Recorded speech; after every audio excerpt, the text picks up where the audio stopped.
ओम नमः शिवाय। प्रिय आत्मनो, आज एक ऐसे विषय पर चर्चा करने जा रहे हैं जो कि बहुत ही गंभीर विषय है।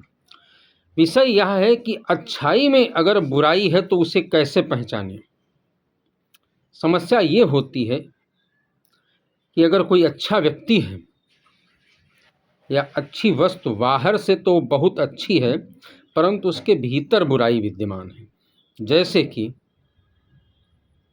रावण अगर साधु का भेष बना करके सीता जी के पास नहीं जाता हरण करने के लिए, भला बताओ क्या वो सीता हरण कर पाता?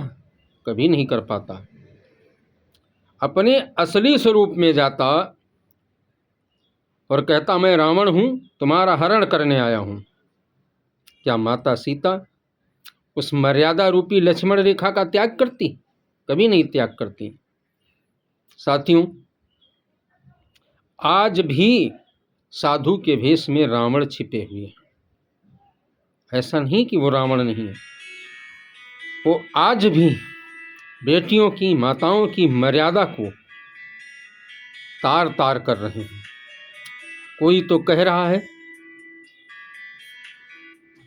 कि 100 में से सिर्फ 4 ही कन्याएं अच्छी होंगी, बाकी सब चरित्र उनका ठीक नहीं होगा। कोई कह रहा है कपड़े छोटे पहनने हैं।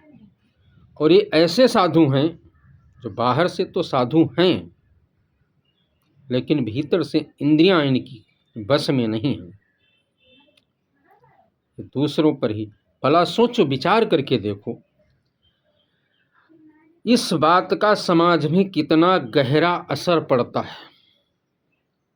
आदमी सोचेगा देखो यार, फला बाबा ये कह रहे थे तो बात सही होगी।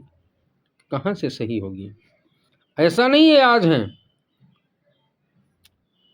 ये सीता की पवित्रता को उछालने वाले भी ऐसे राम के समय में भी थे। तभी तो कहते थे कि सीता पवित्र कहाँ से हो गई, रावण के यहाँ रह करके आई है। अग्नि परीक्षा माता सीता को देनी पड़ी।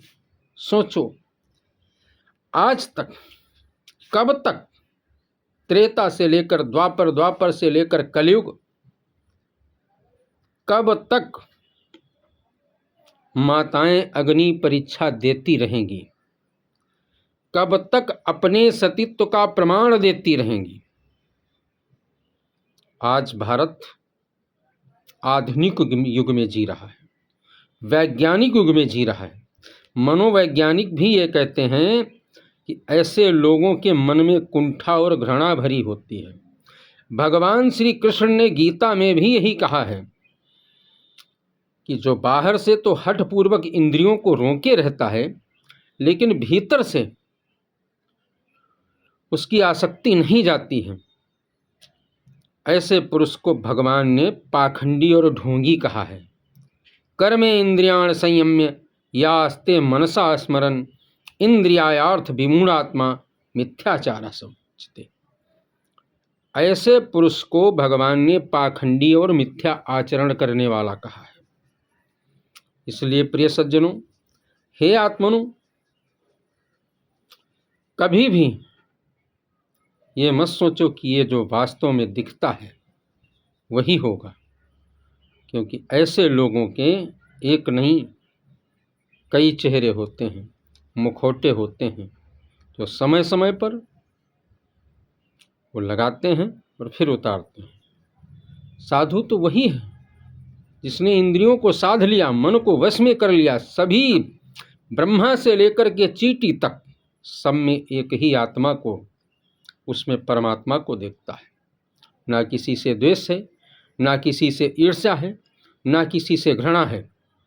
अपना मस्त रहता है, सभी को